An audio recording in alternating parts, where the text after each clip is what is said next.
It was 2 p.m. on the afternoon of May 7, 1915. The Lusitania had been struck by 2 torpedoes in succession and was sinking rapidly, while the boats were being launched with all possible speed. The women and children were being lined up awaiting their turn. Some still clung desperately to husbands and fathers. Others clutched their children closely to their breasts. One girl stood alone, slightly apart from the rest. She was quite young, not more than 18. She did not seem afraid, and her grave, steadfast eyes looked straight ahead. "I beg your pardon." A man's voice beside her made her start and turn. She had noticed the speaker more than once amongst the first-class passengers. There had been a hint of mystery about him which had appealed to her imagination. He spoke to no one. If anyone spoke to him, he was quick to rebuff the overture.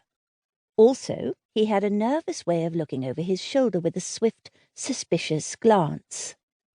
She noticed now that he was greatly agitated. There were beads of perspiration on his brow. He was evidently in a state of overmastering fear, and yet he did not strike her as the kind of man who would be afraid to meet death. "Yes?" Her grave eyes met his inquiringly.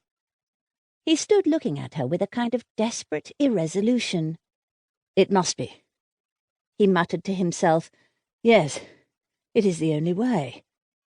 Then aloud he said abruptly, "You are an American?" "Yes."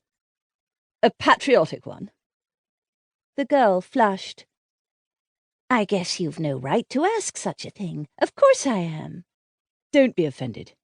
You wouldn't be if you knew how much there was at stake. But I've got to trust someone, and it must be a woman." "Why?" "Because of women and children first." He looked round and lowered his voice. "I'm carrying papers, vitally important papers. They may make all the difference to the Allies in the war, you understand? These papers have got to be saved. They've more chance with you than with me. Will you take them?" The girl held out her hand. "Wait, I must warn you. There may be a risk. If I've been followed, I don't think I have, but one never knows. If so, there will be danger. Have you the nerve to go through with it?" The girl smiled. "I'll go through with it all right, and I'm real proud to be chosen. What am I to do with them afterwards?" "Watch the newspapers. I'll advertise in the personal column of the Times, beginning shipmate. At the end of 3 days, if there's nothing, well, you'll know I'm down and out. Then take the packet to the American embassy and deliver it into the ambassador's own hands. Is that clear?" "Quite clear." "Then be ready. I'm going to say goodbye." He took her hand in his. "Goodbye. Good luck to you," he said in a louder tone.